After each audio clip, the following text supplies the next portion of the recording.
Hello friends, welcome to ज्ञान classes. और आज हम लेकर के आए हैं क्लास 7 सोशल साइंस में हिस्ट्री का चैप्टर नंबर 4। और आज करेंगे इसकी एक्सरसाइज द मुगल एम्पायर्स की।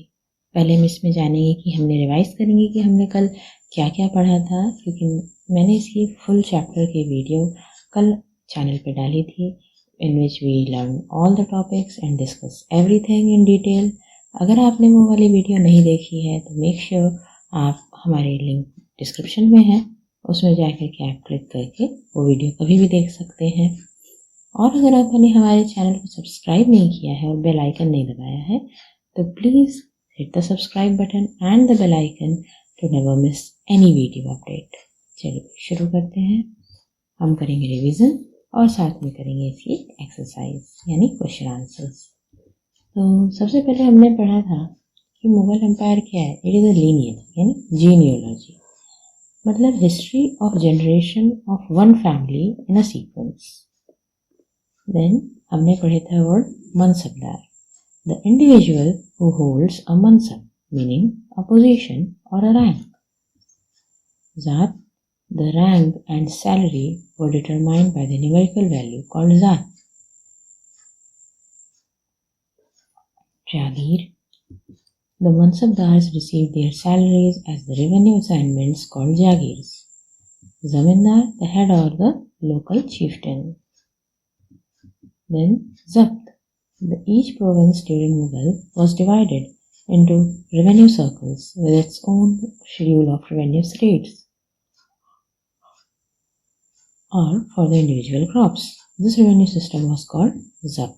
Suba and Subedar, the empire was divided into provinces called Suba and which were governed by individual authority owner that was called Subedar, who carried both physical, political and military functions.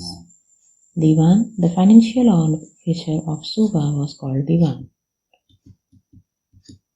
अब इसकी हमारे पास एक chart है कि 1237 Genghis Khan died, 1404 Timur died. Then 1526 to 1530, it was the start of reign of Babur. He captured in Delhi in 1526 by defeating Ibrahim Lodi and start the foundation of the Mughal Empire. Then 1539 Sher Shah defeated Humayun at Chausa. Then 1540 Sher Shah again defeated Humayun in Kannauj. 1555 Humayun recaptured Delhi. 1556 Akbar became the Mughal emperor at the age of 14.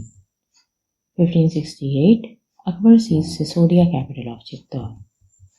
Then 1569 Akbar seized Ranthambore.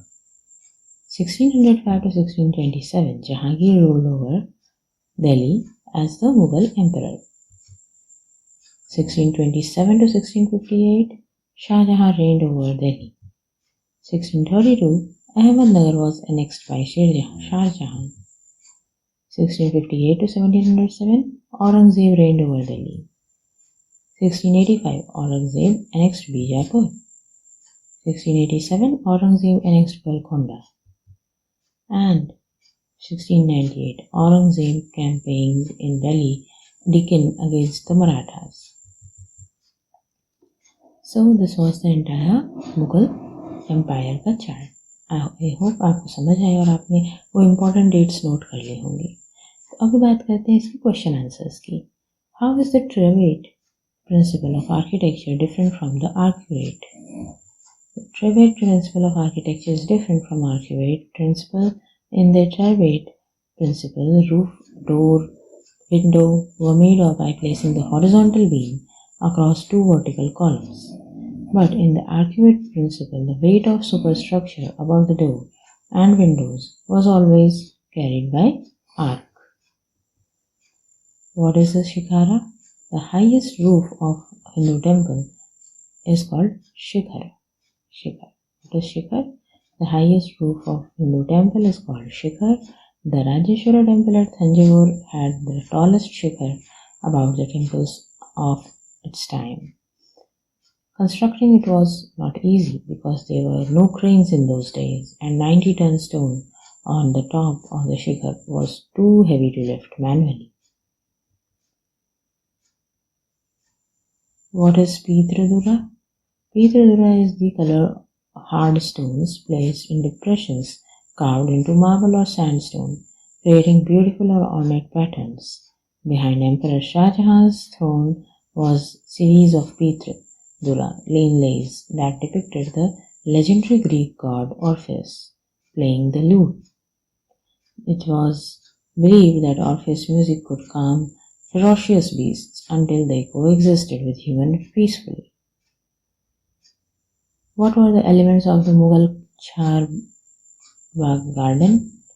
Charbagh gardens were the gardens placed when rectangular walled enclosures and divided into 4 quarters by artificial channels. These gardens were called Charbagh, the 4 gardens, because of their symmetrical division into quarters. The Charbagh garden was also in a variation that historians describe as the riverfront garden. This dwelling was not located in the middle of the Charbagh but at the edge, close to the bank of river. How did temple communicate the importance of king? Temples were constructed as place of worship and were meant to demonstrate the power, wealth and devotion of the patron.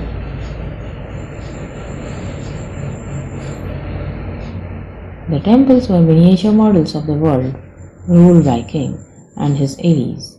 For example, the Rajeshwari temple was built by King Raja Rajadeva for worship of his god Rajeshwaram. Generally, the name of the rulers and the gods were very similar. The king took the god's name because it was auspicious that he wanted to appear like a god.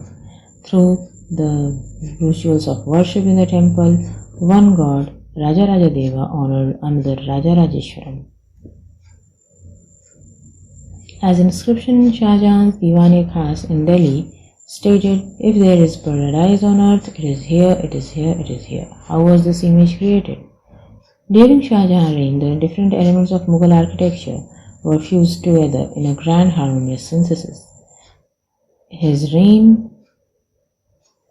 witnessed a huge amount of construction activity, especially in Agra and Delhi.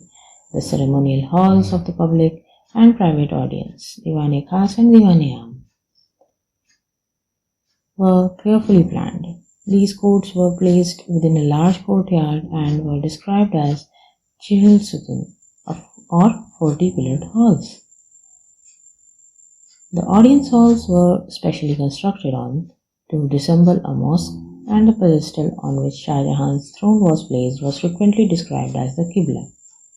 The idea of the king as the representative of God on earth was suggested by these architectural features. How did the Mughal court suggest that everyone, the rich and the poor, powerful and the weak, received justice equally from the emperor? The Mughal court suggests that everyone, the rich, poor, powerful and weak, receive justice equally from the emperor in the following ways. The connection between royal justice and the imperial court was emphasized by Shah Jahan in his newly constructed court inside the Red Fort in Delhi. Behind the emperor Shah Jahan's throne was a series of Pitradura inlays that depicted the legendary Greek god Orpheus playing the flute.